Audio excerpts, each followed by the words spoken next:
Bonjour, bien-aimés dans le Seigneur Jésus-Christ. Bienvenue sur votre chaîne préférée, la télé des temples de l'Éternel, la télé des fils et des filles du Dieu très haut.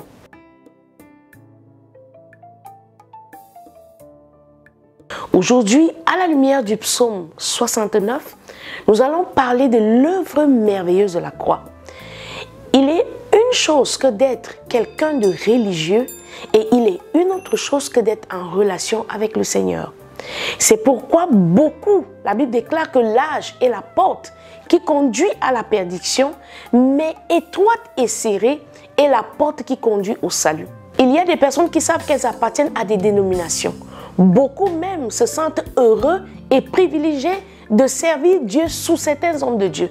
La Bible déclare qu'une telle compréhension des choses de Dieu, c'est un problème parce que cela est exactement l'écaille qui a aveuglé les yeux des pharisiens. Bienvenue à la lumière du psaume 69 où nous allons vous présenter l'œuvre merveilleuse de la croix, en d'autres termes la typologie de Jésus-Christ. Bien-aimés dans le Seigneur, que notre Dieu vous fasse du bien et qu'à la lumière des Saintes Écritures, que vous puissiez comme nous recevoir la foi, car la foi vient de ce que l'on entend et ce que l'on entend vient de la prédication de l'évangile de vérité. Beaucoup d'entre nous sont à la recherche d'un consolateur. Beaucoup, lorsqu'ils sont dans des moments difficiles, cherchent une épaule sur laquelle se reposer pour pleurer. La recherche d'un consolateur peut nous amener à nous confier à la mauvaise personne. La recherche d'un consolateur nous amène à dépenser beaucoup d'argent dans les communications parce qu'on a besoin de se soulager dans une oreille attentive. Parce que l'on se dit qu'après s'être déchargé ainsi, on a la force pour continuer à nous battre. C'est un manque d'ignorance, c'est un mauvais positionnement. Parce que la personne à qui tu viens de te confier, l'ami d'aujourd'hui très souvent est l'ennemi de demain. Et lorsque l'on a gagner en sagesse, parce que les épreuves sont censées nous apporter la maturité. Lorsque l'on gagne en sagesse et que l'on se réconcilie avec notre conjoint, les confidences que l'on a fait aux membres qui sont souvent indélicats et même souvent qui s'ingèrent dans notre intimité deviennent pour nous des points de chantage. Beaucoup d'entre nous, lorsqu'ils passent par des moments difficiles, ils cherchent à se confier à leur pasteur. Beaucoup espèrent trouver en leur maman, en leur soeur, en leur meilleure amie, cette oreille confidente-là. Et très souvent, il s'avère que les personnes qui nous écoutent sont les personnes que le diable utilise souvent pour nous évincer. La bénédiction viendra toujours entre nos mains sous la forme d'une semence. Parce que c'est la semence qui prend le temps de faire un avec celui qui l'a fait croître. Il est important que tu comprennes qu'aujourd'hui, ceux qui semblent être tes amis, ceux en qui tu te confies, lorsque le Seigneur viendra avec ton témoignage, seront effectivement les personnes qui deviendront des pierres d'achoppement. Jésus-Christ vient mourir pour un peuple rebelle. Jésus-Christ vient mourir pour un peuple désobéissant. L'œuvre de la croix, ce n'est pas une œuvre accomplie pour les méritants. Ce n'est pas une œuvre accomplie pour ceux qui ont la connaissance infuse. Bien-aimé dans le Seigneur, si aujourd'hui tu es sous cette addiction-là, d'aimer recevoir des gestes de sympathie, d'aimer avoir des personnes qui nous accompagnent dans nos pleurs ou qui nous acclament, bien-aimé, aujourd'hui, tu as la révélation de l'œuvre de la croix pour sortir de cette autre forme de servitude. Souvent, nous sommes comme enfoncés dans un bourbier sans fond et nous essayons en vain de nager pour sortir de cette rivière où nous coulons. Et cela, il y a un adage qui dit, au lieu de te noyer, accroche toi-même sur un serpent. Mais ce que tu ne sais pas, c'est qu'il n'y a de salut en aucun des serpents. Lorsque tu es dans un bourbier, lorsque tu as l'impression que ta vie se trouve dans des profondeurs où les choses ne font que se compliquer davantage, bien-aimé, il y a ici aujourd'hui plus qu'un ami, plus qu'un compte bancaire, plus qu'un mari, plus qu'une épouse, plus qu'un père, plus qu'une soeur, plus qu'une meilleure amie. Un sauveur nous est né, un sauveur s'en va être livré sur la croix. Aujourd'hui, vendredi saint, nous avons un Dieu qui se donne lui-même pour le salut de ses bien-aimés. Alors, plus qu'un mari, plus qu'un frère, plus que tous les rois de la terre et tous les trésors de la terre, Jésus-Christ est là Jésus-Christ veut être ton confident. Jésus-Christ veut être cet ami qui t'accompagne tous les jours. Car il a dit qu'il n'est pas bon que nous soyons seuls. Alors il nous a envoyé le Paraclet. Il nous a envoyé le Saint-Esprit qui ne sera pas seulement avec nous lorsque nous opérons dans les dons de l'Esprit ou dans le ministère. Non, il est avec nous pour nous aider dans ces petits moments-là où nous dépendons de la sympathie des hommes qui très souvent nous plongent dans le malheur. La première des choses que Jésus-Christ a portée pour toi, bien-aimé dans le Seigneur, c'est une fausse accusation. Beaucoup d'entre nous, lorsque nous cherchons ces gestes de sympathie, c'est parce que nous nous sentons accusés à tort. C'est parce que nous nous sentons rejetés à tort. Alors Jésus te fait comprendre que la première des choses dans la typologie du Christ, il te fait comprendre que la première des choses qu'il accomplit à la croix, c'est qu'il s'en va là-bas sous une fausse accusation. Nous allons lire dans le livre de Matthieu chapitre 27, du verset 21 au verset 25, nous lisons au nom puissant du Seigneur Jésus-Christ de Nazareth. Le gouverneur prenant la parole leur dit, « Lequel des deux voulez-vous que je vous relâche ?» Il répondit Barnabas.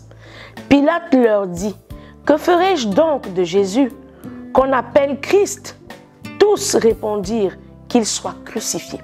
Bien-aimé dans le Seigneur, voici un innocent qui s'en va à la croix pour des péchés qu'il n'a pas commis pour toi et pour moi.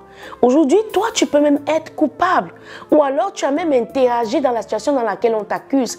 Alors, cette sympathie que tu attends des hommes, où va-t-elle t'amener? Jusqu'où attends-tu que les hommes continuent de te décevoir? Car plus tu te confies en l'homme, plus tu t'enfonces dans ce bourbier-là, comme allant inexorablement vers la mort, vers la trahison, vers l'abus, car le cœur des hommes se tourne sans cesse vers le mal. Ici, on a Jésus-Christ de Nazareth qui est en train d'être troqué sur la croix par Barnabas, un pécheur qui a commis des crimes évidemment. Pourquoi? Parce que Jésus sait que lorsque tu te trouves dans cette situation de désespoir, tu es forcément accusé à tort. Alors il commence par cet acte qui inaugure le sentiment de déception. Beaucoup d'entre nous sont dans la déception parce qu'ils se retrouvent accusés à tort et incompris. Alors Jésus se charge de cela. Pilate leur dit, « Que ferai-je donc de Jésus? On l'appelle Christ. » Tous répondirent qu'il soit crucifié. Pilate, voyant qu'il ne gagnait rien, mais que le tumulte augmentait, prit de l'eau, se lava les mains en présence de la foule et dit, « Je suis innocent du sang de ce juste. Cela vous regarde. » Beaucoup d'entre nous, lorsque nous allons vers nos proches, beaucoup d'entre nous, lorsque nous allons nous confier, ce que nous ignorons souvent, c'est que la plupart disent en eux, au plus profond d'eux, c'est ton problème, cela te regarde. S'il en a été ainsi pour Jésus-Christ, lui qui n'avait commis aucun péché, qu'attends-tu des hommes de qui tu dépends, des oreilles auxquelles tu te confies, qui très souvent sont le temple de la bouche d'un serpent, qui très bientôt sera pour toi une morsure fatale lorsque tu entreras dans la saison de ton témoignage. Beaucoup ont été déçus, non par les personnes étrangères à leur vie, mais par les personnes qui ont partagé leur quotidien, très souvent des amis intimes. À la lumière du psaume 69, désormais, tu ne seras plus cet addictif aux oreilles mensongères et hypocrites des personnes qui nous entourent, qui très souvent nous poussent à être crucifiés comme Jésus-Christ au spectacle des vies que nous allons nous-mêmes leur confier. Mais dorénavant, à la lumière de l'œuvre merveilleuse accomplie sur la croix, tu sauras désormais vers qui te tourner, car nous allons parler bientôt de la typologie de Jésus-Christ de Nazareth. Verset 25, « Et tout le peuple répondit, que son sang retombe sur nous et sur nos enfants. » Voilà donc, grosso modo, ce qu'est la nature de l'homme. Jésus-Christ s'en va mourir ainsi pour ceux qui sont prêts à assumer la responsabilité de son sang, ne sachant pas, bien aimé dans le Seigneur, qu'il donne évidemment ce sang-là pour le salut de toute l'humanité. La foule qui haïssait Jésus-Christ ici ne pouvait pas répondre ni justifier sa haine. Lorsqu'elle dit de manière unanime que l'on relâche Barnabas, si on demande à la foule de s'expliquer réellement quelles sont les raisons pour lesquelles elle accuse Jésus-Christ, elles ne peuvent pas se justifier. Elle ne peut pas dire exactement et apporter la preuve de son accusation. Mais bien aimé dans le Seigneur, beaucoup d'entre nous sont dans cette situation. Maintenant, si tu étais à la place de Jésus-Christ, si tu étais à cet instant-là, placé dans cette scène, est-ce que tu aurais eu le temps de prendre ton téléphone pour appeler un proche? Est-ce que tu aurais eu le temps de prendre ton WhatsApp et écrire pour demander le conseil d'une amie? Est-ce que tu allais avoir le temps de courir à ta mère puisque devant Pilate, tu es seul et toute une foule t'accuse? Il est important de se poser cette question pour que tu sois délivré de cette addiction-là. Jésus se trouve en spectacle. Il n'y a pas de moyen de communication. Il n'y a pas de téléphone pour appeler un X ou un Y. Il n'y a pas d'argent pour appeler un avocat pour le secourir. Car toute une contrée l'accuse d'être un harangueur, un excitateur de foule. Et l'on décide donc de livrer Barnabas en rançon pour un innocent qui s'en va prendre la place de Barnabas. Bien-aimé dans le Seigneur, cette attitude devrait t'interpeller aujourd'hui au sujet d'aller toujours demander les avis des gens pour mener la vie que Dieu t'a donnée. Dans le livre de Genèse chapitre 3 jusqu'au chapitre 5, on peut voir comment l'homme a compromis sa dignité en apportant le péché dans l'harmonie dans laquelle Dieu l'avait placé. Et lorsque l'homme apporte le péché, bien aimé, il apporte la désobéissance. La désobéissance aux recommandations de Dieu nous a enlevés dans notre dignité, nous a séparés de la dignité, de la présence et de la gloire de Dieu pour nous amener dans un monde qu'on appelle l'ombre de la mort. Car toute forme de désobéissance t'introduit dans le tourment. Beaucoup ne regardent pas à ce qui s'est passé, mais ils demandent la sympathie des autres, comme essayant de trouver des alliés pour justifier leur tort. Il est important que tu rentres à la genèse de cette histoire. Il est important que tu rentres à la genèse de cette histoire pour trouver la solution à ce problème. Car si Jésus-Christ est pourvu aujourd'hui sur la croix, c'est parce que nous retournons à la genèse. Et nous voyons comment nous-mêmes, par la désobéissance aux préceptes de l'Éternel, nous avons été séparés de la gloire de Dieu. Ce qui nous introduit, bien-aimés, sans plus tarder, dans la typologie de Jésus-Christ. Genèse chapitre 3, du verset 11 au verset 17, nous lisons au nom merveilleux du Seigneur Jésus-Christ. Et l'Éternel Dieu dit, qui t'a appris que tu es nu? Est-ce que tu as mangé de l'arbre dont je t'avais défendu de manger? L'homme répondit, la femme que tu as mise auprès de moi m'a donné l'arbre et j'en ai mangé. Voilà l'inconvénient de l'addiction de chercher la sympathie. Bien-aimé dans le Seigneur, Dieu a donné une instruction à Adam et Ève en les plaçant dans le jardin. Mais le fait de dépendre de ce que disent les autres, car nous avons un troisième qui va intervenir dans la scène. Lorsque Dieu place Adam et Ève dans le jardin, il n'est pas question du serpent. Il n'est pas question d'aller écouter quelqu'un d'autre que la voix de Dieu. Il n'est même pas question d'aller se confier à quelqu'un d'autre que de se confier à l'Éternel. Mais beaucoup d'entre nous, lorsque nous tombons dans les coups de la vie et que nous nous retrouvons dans ces eaux qui nous submergent, nous oublions le livre de la Genèse. Lorsque Dieu t'a planté dans ce foyer, est-ce qu'il t'a uni avec ton épouse et ta mère? Est-ce qu'il t'a uni avec ton épouse et ton père? Bien-aimé dans le Seigneur, le problème c'est la troisième personne. Lorsque Dieu t'a appelé au ministère, est-ce qu'il t'a appelé au ministère avec un autre tierce? Lorsque Dieu t'a donné ce travail, est-ce qu'il y avait le marabout lorsque Dieu pourvoyait à ce travail? Beaucoup d'entre nous, lorsque nous tournons dans des situations difficiles de la vie, qu'est-ce qu'on fait? On cherche des oreilles attentives pour la sympathie. Mais nous oublions que nous avons désobéi. Désobéi par le fait de sortir de la clause de l'alliance. On a Adam et Ève qui sont dans le jardin pour leur propre bonheur et ils reçoivent des instructions de la part de Dieu. Mais parce qu'ils ont été addictifs à la voix tierce, à la troisième personne qui est très souvent le diable, ils se retrouvent à se justifier. Beaucoup d'entre nous, au lieu de se repentir de ce que nous avons fait, qui nous a plongés dans le péché, nous commençons à nous étendre en justification. Voilà ce que l'homme est en train de dire à Dieu. N'est-ce pas toi qui as mis la femme à côté de moi?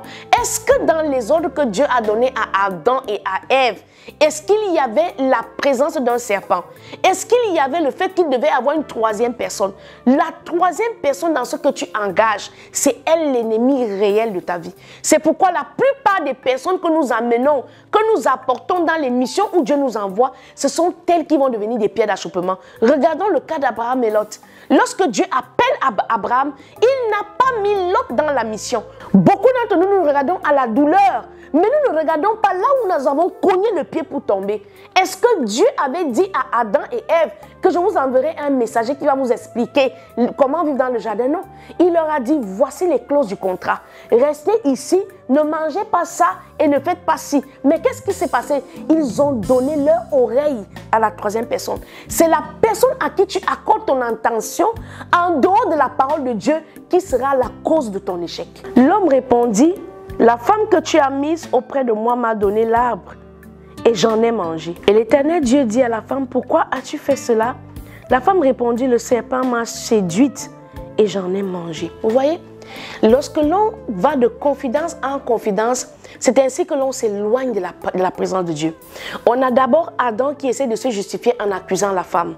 Voilà une autre personne, c'est-à-dire Adam, au lieu d'attendre ce que Dieu dit et de ne se confier qu'en ce que Dieu dit, il écoute la femme. À chaque fois que tu sortiras du mandat que Dieu t'a donné, tu t'exposeras à la destruction. Beaucoup de gens pensent que le péché commence seulement lorsque l'on part voler, ou le péché commence seulement lorsque l'on part commettre l'adultère. Non, le péché originel, c'est la désobéissance. Dès l'instant où tu sors des préceptes de l'Éternel, tu t'exposes à la destruction. Que dit la parole au sujet des amis? La Bible déclare dans le livre de Proverbes que celui qui a beaucoup d'amis les a pour son propre malheur. Écoute ce que Dieu dit. N'écoute pas ce que la mode te dit. N'écoute pas ce que la jeunesse te dit. On va te dire aujourd'hui que si tu n'as pas d'amis, tu n'es pas un jeune à la mode. Non, le problème n'est pas ce que les hommes disent. Le problème est ce que Dieu a dit, parce que c'est dans ce que Dieu dit que tu es en sécurité. Dieu a dit à l'homme, voilà ce que tu vas faire. Il s'écarte de cela, il écoute la femme. Dieu dit à la femme, voilà ce que vous devez faire. La femme s'écarte de là et va vers le serpent. Et le serpent sera toujours en train de triompher lorsque tu l'écoutes. Pourquoi? Parce que lui, il vient avec un mandat de destruction. Et lorsqu'il te détruit, c'est lui qui gagne. Il te détruit, c'est lui qui gagne. Tu perds quoi? Tu perds la vie éternelle. Tu perds quoi? Tu perds les faveurs de Dieu. Tu perds quoi? Tu perds le plan originel de Dieu pour une destinée royale. Parce que ce que nous savons, parce que quand nous naissons, nous venons sous la forme d'une semence. Tu ne peux pas savoir toi-même ce que tu seras. Seulement l'Éternel te le révèle, comme il a fait dans la vie de Joseph. L'Éternel Dieu dit au serpent, puisque tu as fait cela, tu seras maudit entre tout le bétail et entre tous les animaux des champs. Tu marcheras sur ton ventre et tu mangeras la poussière tous les jours de ta vie. Je mettrai l'inimitié entre toi et la femme, entre ta postérité et sa postérité. Celle-ci t'écrasera la tête et tu lui blesseras le talon. Exactement, voici les clauses. Voici la raison pour laquelle nous vivons la vie que nous menons. Cette vie s'appelle l'ombre de la mort. Lorsque tu ne connais pas encore le Seigneur, voici le combat perpétuel dans lequel tu te trouves. Il y a une inimitié entre toi et l'ennemi de ton âme, le serpent ancien. Il y a une inimitié permanente. Il y a une guerre. Que tu veuilles l'accepter ou pas, tu es dans un combat. Que tu sois réveillé ou pas, tu es dans un combat. Que tu sois même religieux ou que tu décides même de rejeter les Saintes Écritures, tu es sous ce combat originel. Et quelles sont les clauses de ce combat? Il y a une inimitié entre toi et le serpent, entre la postérité des enfants du diable et la postérité des enfants de la femme, née de la femme sous la loi de la chair. Entre l'homme et la femme, ce qui sort, ce fluide est attaqué par l'ennemi. Aussi vrai que tu l'acceptes ou que tu le rejettes, c'est une réalité. Que tu veuilles croire en cela ou pas, c'est comme ça que ça marche. Parce que cela est sorti de la bouche de notre Dieu. Après que nous ayons désobéi. Le péché originel, c'est la désobéissance. Toute désobéissance conduira toujours l'homme sous un lieu de malédiction. Que ce soit à tes parents, que ce soit à ton patron, que ce soit à tes grands frères, que ce soit même à tes leaders dans la foi, cela te conduira toujours à un lieu de malédiction. C'est ainsi que cela est fait, car la désobéissance est la chose qui nous a arrachés du jardin d'Éden, exclus de la présence permanente de notre Dieu. Actes chapitre 4, verset 12. Puisque nous sommes dans la typologie de Jésus-Christ, nous lisons au nom merveilleux de notre Seigneur et Sauveur. Il n'y a de salut en aucun autre, car il n'y a sous le ciel aucun autre nom qui ait été donné parmi les hommes par lequel nous devons être sauvés. Alléluia. Aucun nom d'ange, aucun nom de prophète, aucun nom d'apôtre, aucun nom de serviteur, soit-il oint, ne pourrait apporter le salut. Bien-aimé dans le Seigneur, c'est cela la typologie de Christ. Lorsque Dieu est révélé par le service d'un homme, à savoir l'Emmanuel qui viendra naître pour être donné sur la croix, il nous annonce l'œuvre de la rédemption. C'est cela l'œuvre merveilleuse de la croix. Jésus n'est pas pourvu pour que tu sois prête à le recevoir. Non, il t'a aimé depuis la fondation du monde et il t'aime tel que tu es. L'état dans lequel tu te trouves, cet état de dépendance émotionnelle, de désespoir, cet état de faiblesse, cet état d'accusation où tu te retrouves rejeté et mis en spectacle, Dieu te veut tel que tu es. Et c'est pour toi qu'il vient accomplir cette œuvre merveilleuse sur la croix. Ésaïe chapitre 9, versets 1 à 5, nous lisons au nom puissant du Seigneur Jésus-Christ. Le peuple qui marchait dans les ténèbres voit une grande lumière. Sur ceux qui habitaient le pays de l'ombre de la mort, une lumière resplendit. Tu rends le peuple nombreux, tu lui accordes de grandes joies. Nous sommes dans la typologie de notre Seigneur Jésus. Il se réjouit devant toi comme on se réjouit à la moisson, comme on pousse des cris d'allégresse au partage du butin, car le joug qui pesait sur lui, le bâton qui frappait son dos, la verge de celui qui l'opprimait, tu les brises comme à la journée de Madian, car toute chaussure qu'on porte dans la mêlée et tout vêtement guerrier roulé dans le sang seront livrés aux flammes, alléluia, pour être dévorés par le feu. Verset 5. Car un enfant nous est né, un fils nous est donné, et la domination reposera sur son épaule. On l'appellera admirable conseiller, Dieu puissant, Père éternel, Prince de paix. Oui, ce Jésus dont tu as entendu parler, ce Jésus dont on t'a parlé, peut-être pas de manière convenable, a créé en toi la foi. Bien-aimé dans le Seigneur, aujourd'hui t'es présenté à ce jour merveilleux. Nous aimerions t'interpeller sur la typologie de Jésus-Christ pour que tu ne te loupes plus le salut. Car le salut est un acte individuel. Il faudrait que la parole te soit prêchée par l'Esprit de l'Éternel pour créer en toi ce déclic qui va te faire saisir la main par laquelle tu peux quitter l'ombre de la mort pour l'ombre de la vie. Nous poursuivons la typologie de Jésus-Christ dans le livre d'Ésaïe. Ésaïe chapitre 7 au verset 14. Nous lisons au nom du Seigneur Jésus. C'est pourquoi le Seigneur lui-même vous donnera un signe. Voici, la jeune fille deviendra enceinte, elle enfantera un fils et elle lui donnera le nom d'Emmanuel. Oui, c'est autant de choses que tu dois comprendre sur qui Jésus-Christ est. Il a été annoncé pour que ce que tu as entendu parler dans le livre de Genèse au travers de la désobéissance d'Adam et Ève soit corrigé par un fils. Celui-ci, son nom, c'est Emmanuel, qui signifie Dieu avec nous. Lorsqu'il naît, bien aimé, dans le livre de Luc et dans le livre de Matthieu, il vient pour ton salut. Et il accomplit cette œuvre merveilleuse dans la fin du livre de Luc.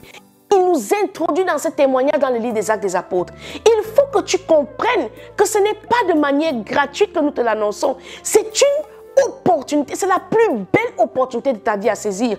Le don gratuit de la vie par le sang qui est versé aujourd'hui sur la croix. Bien-aimé dans le Seigneur, ne te soustrais plus à cette belle œuvre. Ne reste plus loin de cette lumière qui doit te faire sortir sous la domination de l'angoisse, sous l'ombre de la mort sur lequel tu te trouves peut-être aujourd'hui. Saisis la main de Jésus. Saisis cet appel à la repentance. Saisis ce bras d'Emmanuel et entre dans une nouvelle vie. Une vie d'homme gentil, une vie de lumière, une vie éclatante de témoignage. Bien-aimé dans le Seigneur Jésus-Christ, à la lumière du psaume 69, nous poursuivons la typologie de Jésus-Christ. Philippiens chapitre 2, verset 6 au verset 11, nous lisons au nom du Seigneur Jésus-Christ. Lequel existant en forme de Dieu n'a point regardé comme une proie à arracher d'être égal à Dieu, mais s'est dépouillé lui-même en prenant une forme de serviteur, en devenant semblable aux hommes et ayant paru comme un simple homme, il s'est humilié lui-même, se rendant obéissant jusqu'à la mort, même jusqu'à la mort de la croix. C'est pourquoi aussi Dieu l'a souverainement élevé et lui a donné le nom qui est au-dessus de tous les noms, afin qu'au nom de Jésus, tout genou fléchisse dans les cieux et sur la terre et sous la terre, et que toute langue confesse que Jésus-Christ est Seigneur, à la gloire de Dieu le Père. Bien-aimé dans le Seigneur, le péché est entré par la désobéissance et le salut est venu par l'obéissance.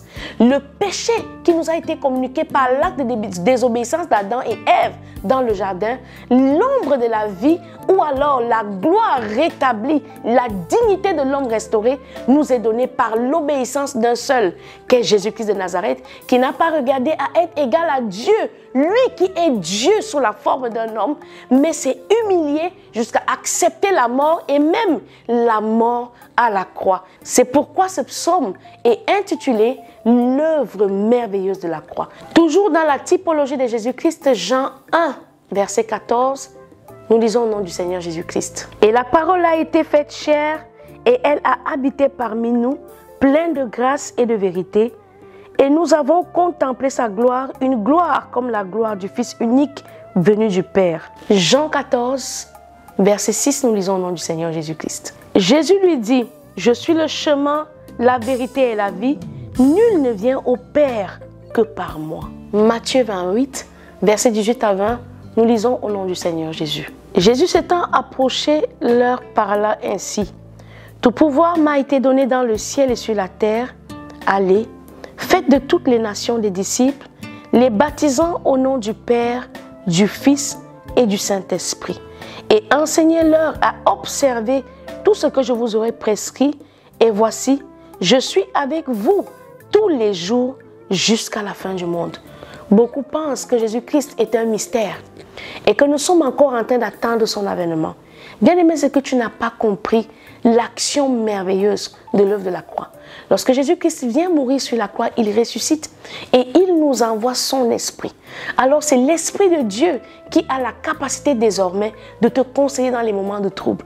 C'est l'esprit de Dieu qui va t'affermir et faire de toi un disciple. C'est l'esprit de Jésus-Christ qui marche avec toi dans les moments de trouble. Au lieu d'aller te confier vers les hommes qui vont se moquer à toi, apprends à reconnaître la voix de l'Éternel. Car il dit que les brebis entendent sa voix. Il est important que tu puisses reconnaître la voix du bon berger, car quand tu reconnais sa voix, il se met dorénavant au devant et tu marches à sa suite. Ainsi donc, bien-aimé dans le Seigneur Jésus-Christ, la typologie de Jésus-Christ est un ensemble d'événements essentiels, d'écritures et d'éléments prophétiques qui annoncent la venue de notre Seigneur Jésus-Christ. Un ensemble d'éléments qui préfigurent l'œuvre merveilleuse de la croix que nous avons lu plus haut dans les livres d'Ésaïe, dans le livre de Marc, dans le livre de Actes des Apôtres, dans le livre de Philippiens, dans le livre de Matthieu, bien-aimé dans le Seigneur, et dans le livre de Jean. Cet ensemble d'éléments ici qui constitue donc la typologie de Jésus-Christ, le genre de la personne de Jésus. Quelle est l'œuvre à laquelle tu peux t'attendre lorsque l'on parle de Jésus?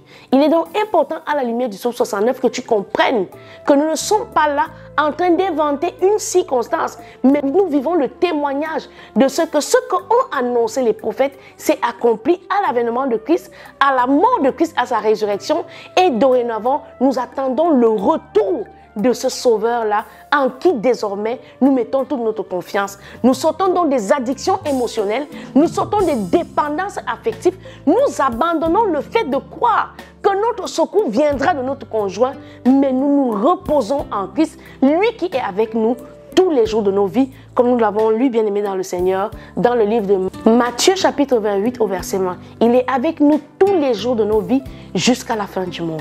Alors nous allons lire dans le livre de Hébreux chapitre 9, du verset 16 au verset 20, nous lisons au nom du Seigneur Jésus-Christ. Car là où il y a un testament, il est nécessaire que la mort du testateur soit constatée. Un testament en effet n'est valable qu'en cas de mort, puisqu'il n'a aucune force tant que le testateur vit. Voilà la raison des deux médiations. La médiation par la loi qui nous annonce les choses que nous allons hériter. C'est pourquoi il est important de comprendre que l'avènement de Jésus-Christ ne détruit pas le testament. L'avènement de Jésus-Christ vient donner accès au testament. Parce que la loi, c'est elle le testament. Lorsque nous avons parlé du Pentateuque ou de la Torah, nous avons vu, bien aimé dans le Seigneur, toutes les choses que Dieu annonce à Abraham. Tout l'héritage depuis le Dieu d'Abraham, le Dieu d'Isaac et le Dieu de Jacob. Mais l'action de l'œuvre de la croix, car c'est de cela que nous parlons, vient rendre cela disponible. En d'autres termes, lorsque la Bible parle de ce que le voile est déchiré, bien aimé, c'est le constat de la mort du roi légal pour lequel toi et moi désormais nous sommes des héritiers. Mais il est important que l'héritier parvienne à la maturité. Parce que lorsque nous héritons d'une grande fortune et que nous sommes trouvés immatures, cela nous empêche de manière légale à nous réjouir de l'héritage qui nous a été donné. Car la Bible déclare que tant que le fils est encore un héritier, il ne diffère en rien d'un esclave. À partir d'aujourd'hui, tu comprendras que l'œuvre merveilleuse de la croix, le voile qui se déchire dans le temple, c'est le testament qui est rendu disponible pour les héritiers. Jésus-Christ nous rend capables d'hériter de la loi et non plus de crouler sous le poids de la loi. Oui, l'action de la croix, c'est l'action par laquelle nous retournons en dignité. Nous retournons au commencement, à la Genèse, où nous avons été séparés par la désobéissance.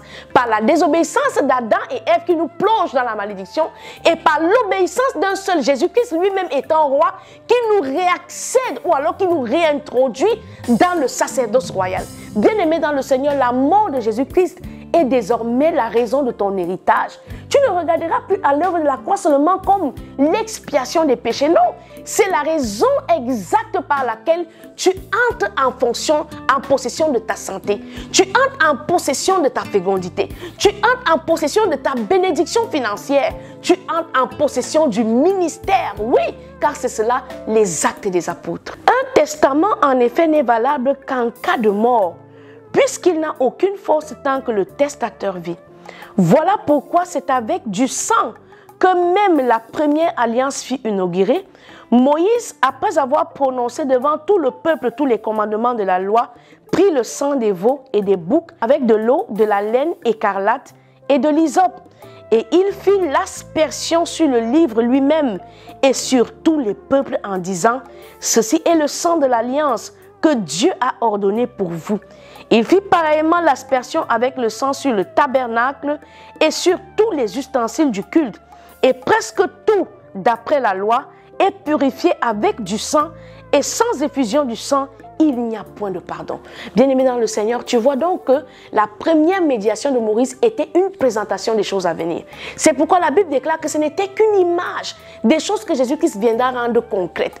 Aujourd'hui, par la médiation de Jésus, tu n'es plus celui qui contemple la gloire, mais tu es dans la gloire. 1 Pierre, chapitre 3, du verset 18 au verset 21, nous lisons au nom du Seigneur Jésus-Christ. Christ aussi a souffert une fois pour le péché, lui juste pour des injustes, afin de nous amener à Dieu, ayant été mis à mort quant à la chair, mais ayant été rendu vivant quant à l'esprit, dans lequel aussi il est allé prêcher aux esprits en prison. Alléluia.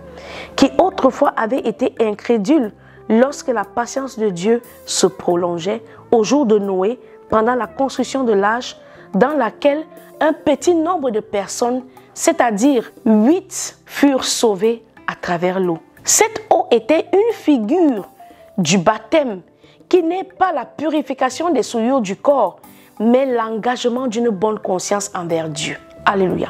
Beaucoup de personnes ont souvent me dit, mais puisque Jésus-Christ a pardonné le pécheur sur la croix, pourquoi est-ce qu'on a donc besoin encore d'entrer dans les eaux de baptême? Puisque Jésus guérit le paralytique au bord de la piscine de Bethesda. Ce n'est pas la même chose. Le baptême est une confession publique. La Bible déclare que si donc tu me reconnais devant les hommes, moi aussi je te reconnaîtrai devant Dieu. Lorsque l'on s'engage à aller dans les eaux de baptême, c'est de manière consciente ou dit officiellement, Seigneur, je t'accepte aujourd'hui devant Dieu et devant les hommes. Cela ne nous lave pas de notre péché, mais cela c'est un engagement public, car celui qui reconnaît Dieu devant les hommes, la Bible dit, celui qui me reconnaît devant les hommes, je le reconnaîtrai aussi devant mon Père. Il est important que tu fasses cet engagement de bonne conscience. Ce n'est pas lui qui te purifie, mais c'est le sang de Jésus-Christ qui a le pouvoir de te purifier. Et qui maintenant vous sauve, vous aussi, par la résurrection de Jésus-Christ, qui est à la droite de Dieu depuis qu'il est allé au ciel et que les anges, les autorités et les puissances lui ont été soumis. C'est pourquoi, bien-aimé dans le Seigneur, il est important de connaître la typologie de Jésus-Christ lorsque tu prêches la bonne nouvelle. Sauf si tu n'annonces pas l'évangile de vérité. Parce qu'il y a deux types d'évangiles. Il y a le courant d'évangile de la prospérité et il y a l'évangile qui fait prospérer le royaume des cieux par le changement de vie et par la transformation. Bien-aimé dans le Seigneur, lorsque tu viens à Christ, ce n'est pas pour les miracles, mais c'est pour le salut de ton âme. C'est cela le royaume des cieux. Et Dieu demande de chercher cela en premier. Le royaume des cieux et la justice par le sang de Jésus-Christ, et les choses que tu désires, que les païens cherchent, te sont ajoutées par-dessus tout. Lorsque tu ne connais pas la typologie de Jésus, tu vas manquer l'œuvre merveilleuse de la croix. Car la typologie de Jésus-Christ, bien-aimé dans le Seigneur, est un type de Christ, un ensemble de faits et d'attitudes, des actes qui correspondent à ceux de Jésus-Christ dans le Nouveau Testament, ou encore un objet ou un événement qui représente une qualité de Christ dans le Nouveau Testament aussi. Et c'est pourquoi donc il y a des éléments qui sont types à la prédication de vérité, de l'évangile de vérité. Lorsque tu ne retrouves pas cela dans une église, bien-aimé dans le Seigneur, pose-toi encore les questions de savoir si cette église est vivante. Alors, les choses de la typologie de Jésus-Christ sont, la première des choses, dans l'Ancien Testament, c'est le tabernacle. Lorsque l'on t'enseigne les choses du tabernacle, tu as ainsi la première image qui te présente la sacrificature de Jésus, à savoir l'action d'apporter une offrande pour le salut, pour le pardon des péchés. La deuxième action de l'évangile de vérité, lorsque tu entends parler de Jésus-Christ, tu entendras parler du système sacrificiel. En d'autres termes, explique la Pâque. Car la Pâque, comme type de la rédemption accomplie par Christ, illustrait les choses que nous vivons désormais dans le temps présent. La troisième chose qui parle de la typologie de Jésus-Christ, c'est l'entrée du grand prêtre qu'est Jésus-Christ le sacrificateur, le Melchisédek, dans le Saint des Saints. C'est pourquoi le voile du temple sera déchiré. C'est pourquoi aujourd'hui, le ciel qui a vu mourir le Seigneur, le soleil va cacher de sa lumière de peur d'éclairer la nudité du roi des rois sur la croix. Il est important que tu comprennes ces choses, car c'est cela l'évangile de vérité, l'évangile de la croix. La quatrième des notions de l'évangile de vérité, ou alors des choses qui étaient accomplies dans l'Ancien Testament pour annoncer les choses qui seront éternelles, les choses qui demeurent, bien aimés, c'est le voile du temple qui se déchire. Nous allons lire cela dans le livre de Hébreux, chapitre 10, du verset 19 au verset 20, nous lisons au nom du Seigneur Jésus-Christ. Ainsi donc, frères, puisque nous avons, au moyen du sang de Jésus, une libre entrée dans le sanctuaire, par la route nouvelle et vivante qu'il a inaugurée pour nous au travers du voile, c'est-à-dire de sa chair, et puisque nous avons un souverain sacrificateur établi sur la maison de Dieu, approchons-nous avec un cœur sincère, dans la plénitude de la foi, les cœurs purifiés d'une mauvaise conscience et le corps lavé d'une eau pure.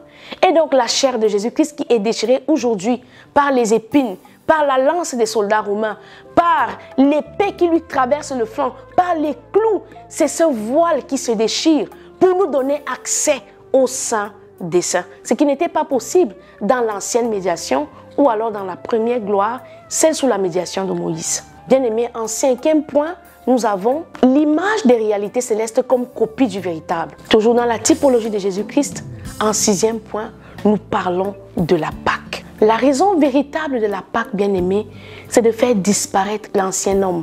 C'est de faire disparaître cette ancienne nature qui nous a autrefois séparés du Seigneur. 1 Corinthiens, chapitre 5, verset 7, nous lisons au nom du Seigneur Jésus-Christ. Faites disparaître le vieux levain, afin que vous soyez une pâte nouvelle, puisque vous êtes sans levain, car Christ notre Pâque a été immolé. La raison de la Pâque, c'est que nous puissions diminuer et que Christ puisse paraître.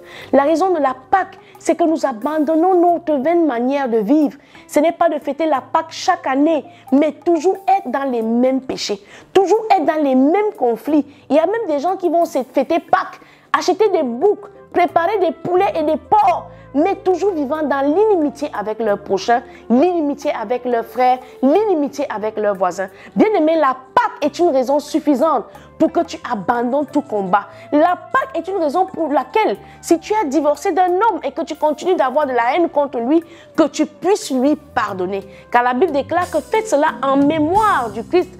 Vous consommerez plus tard la Pâque avec lui quand il sera de retour dans la nouvelle Jérusalem. Bien-aimé dans le Seigneur Jésus-Christ, à la lumière du psaume 69, tu comprendras désormais pourquoi la Pâque et comment est-ce que tu dois te comporter dans des moments difficiles, comme aujourd'hui Jésus-Christ s'en va sur le chemin du calvaire. Psaume 69, nous lisons au nom du Seigneur Jésus-Christ. Au chef des chantres sur les lits de David. Sauve-moi, ô Dieu, car les eaux menacent ma vie. J'enfonce dans la boue sans pouvoir me retirer. Je suis tombé dans un gouffre et les eaux m'inondent. Je m'épuise à crier, mon gosier se dessèche. Mes yeux se consument tandis que je regarde vers mon Dieu. Ils sont plus nombreux que les cheveux de ma tête, ceux qui me haïssent sans cause. Ils sont puissants, ceux qui veulent me perdre. Qui sont à tort mes ennemis? Ce que je n'ai point dérobé, il faut que je le restitue. Ô Dieu, tu connais ma folie, et mes os ne te sont point cachés. Que ceux qui espèrent en toi ne soient pas confus à cause de moi, Seigneur éternel des armées, que ceux qui te cherchent ne soient pas dans la honte à cause de moi, Dieu d'Israël. Car c'est pour toi que je porte l'opprobre, que la honte couvre mon visage. Je suis devenu un étranger pour mes frères, un inconnu pour les fils de ma mère, car le zèle de ta maison me dévore et les outrages de ceux qui t'insultent tombent sur moi. Je verse des larmes et je jeûne, et c'est ce qui m'attire l'opprobre. Je prends un sac pour vêtements et je suis l'objet de leur sarcasme. Ceux qui sont assis à la porte parlent de moi et les bavures de liqueur forte me mettent en chanson. Mais je t'adresse ma prière, ô Éternel, que ce soit les temps favorables, ô Dieu, par ta grande bonté. Réponds-moi en m'assurant ton secours. Retire-moi de la boue et que je n'enfonce plus. Et que je sois délivré de mes ennemis et du gouffre. Que les flots ne m'inondent plus. Que l'abîme ne m'engloutisse pas et que la fosse ne se referme pas sur moi. Il est important que tu saches que le psaume 69, écrit par le roi David, est une prière de notre Seigneur Jésus-Christ sur le chemin du calvaire à sa lumière. Exauce-moi, Éternel, car ta bonté est immense. Dans tes grandes compassions, tourne vers moi les regards et ne cache pas ta force à ton serviteur, puisque je suis dans la détresse. Hâte-toi de m'exaucer, approche-toi de mon âme, délivre-la. Tu as là la vraie personne à qui tu dois te confier dans les douleurs. Arrête d'être addictif à entendre les pitiés des autres qui plus tard deviendront tes adversaires. Mais confie-toi à l'Éternel comme le Seigneur Jésus-Christ et tout comme Dieu l'a ressuscité de la mort, il te sortira de ses tourments. Tu connais mon opprobre, ma honte, mon ignominie. Tous mes adversaires sont devant toi. L'opprobre me brise le cœur et je suis malade. J'entends la pitié, mais en vain. Des consolateurs et je n'en trouve aucun. Ils mettent du fiel dans ma nourriture et pour apaiser ma soif, ils m'abreuvent de vinaigre. Que leur table soit pour eux un piège et un filet au sein de leur sécurité. Que leurs yeux s'obscurcissent et ne voient plus et fais continuellement chanceler leurs reins. Répands sur eux ta colère et que ton ardente fureur les atteigne. Que leur demeure soit dévastée, qu'il n'y ait plus d'habitants dans leur tente, car ils persécutent celui que tu frappes. Ils racontent les souffrances de ceux que tu blesses, ajoutent des iniquités à leur iniquité. Ceux qui ont l'art du commérage, ceux qui ont l'art d'aller rapporter les souffrances de ceux qui se sont confiés à eux. À la lumière du psaume 69, bien-aimé, tu vois que les souffrances de celui dont tu te moques te seront ajoutées. Et qu'il n'ait point part à ta miséricorde, qu'il soit effacé du livre de vie et qu'il ne soit point inscrit avec les justes. Moi, je suis malheureux et souffrant. Ô Dieu, que ton secours me relève. Je célébrerai le nom de Dieu par des cantiques, je l'exalterai par des louanges. Nous avons vu ici que la louange est un attribut de l'Éternel qui ne saurait être dissocié de sa personne. Jésus-Christ lui-même annonce qu'il louera l'Éternel. Cela est agréable à l'Éternel plus qu'un taureau avec des cornes et des sabots. Les malheureux le voient et se réjouissent. Vous qui cherchez Dieu, que votre cœur vive, car l'Éternel écoute les pauvres et il ne méprise point ses captifs. Que les cieux et la terre le célèbrent, les mers et tout ce qui s'y meut, car Dieu sauvera Sion et bâtira les villes de Juda. Il est important que tu comprennes que David pouvait pleurer lorsque les hommes voyaient Christ silencieux. Les choses de l'Esprit de Dieu sont une confusion pour la chair. David entendait les douleurs du Messie pendant qu'il n'était même pas encore né. Et toi aujourd'hui, tu doutes, je ne sais pas pourquoi. Donne ta vie au Seigneur et reçois cette portion d'héritage pour ceux qui espèrent en l'Éternel d'un cœur sincère. Les mers et tout ce qui s'y meut, car Dieu sauvera Sion et bâtira les villes de Juda. On s'y établira et l'on en prendra possession.